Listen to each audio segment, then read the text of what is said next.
all of the cast, it was important that they felt like they were both in the real and unreal world at the same time. Well, this is a very unique project. I've been in visual effects for a long time, and to have a project like this where you're throwing so many different disciplines into one project makes it that much more fun and unique. We have some of our characters that are full live-action characters. We have some characters that are regular keyframe animations, so just traditional CG characters, the March Hare, the Dormouse, the Cheshire Cat, and then there are some hybrid characters. This way of making the film makes it complicated because you now have to blend elements of live-action, CG, and motion capture.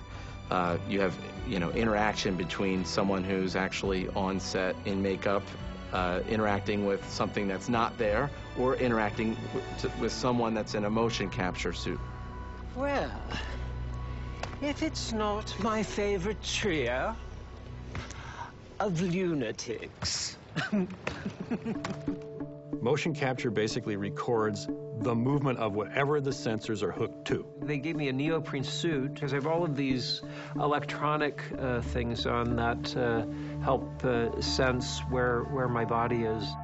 So when Crispin's performing and he's doing a scene, all those mannerisms, all the hand gestures and all the body language is all being recorded, and then that's applied to the animation of the armor, and then that's put together with his head.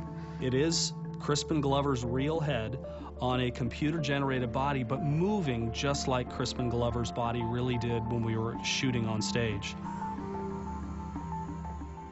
I've never worked so extensively with green screen before, and it is something that seeps into your brain by the end of the day. The green screen vibe is not a very friendly vibe, so you want to keep it moving and keep things going as much as possible. So I'm of this kind of entire world of green, and I'm wearing green, and it's an odd feeling. I don't quite know how he navigates everything because he's on stilts, and he's got one eye because he wears an eye patch, and he's in the leotard, poor fellow.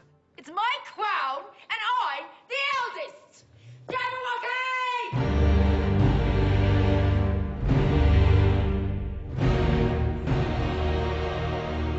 A similar thing with the Red Queen, where, she's an all live-action character, but we're doing some things. We're taking her head and increasing it by 50 to 75% of its normal size.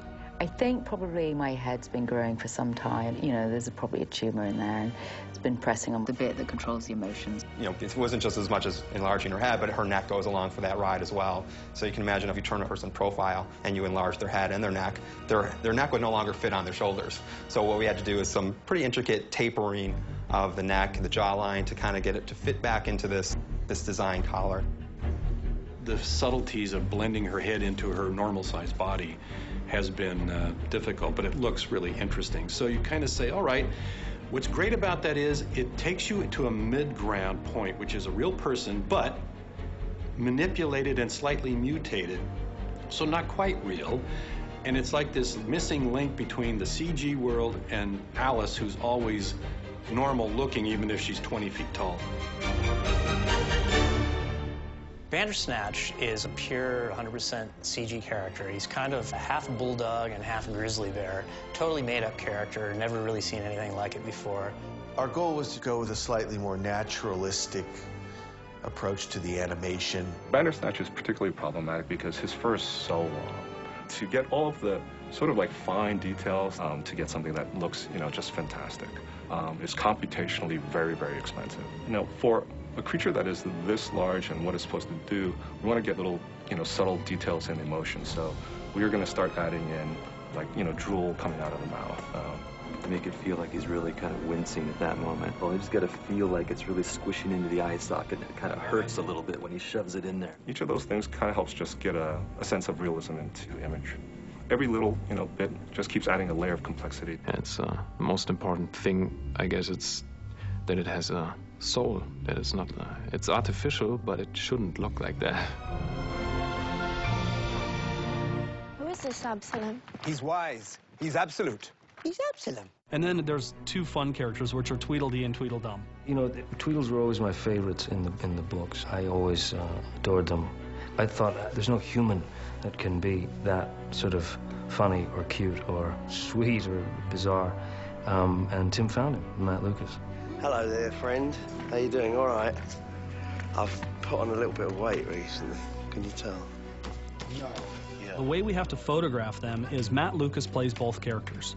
He has another person, his double, that's working with him, who's also in this kind of teardrop-shaped green suit, and they play off each other. So they can interact, they can have dialogue back and forth. But what we do is, as soon as we've shot Matt as D and Ethan as Dumb, we then have to switch the roles, and Matt has to play the opposite character. We do a few takes as one Tweedle, and then we swap. And so you have to remember your timing and things like that. So it does require a great degree of concentration.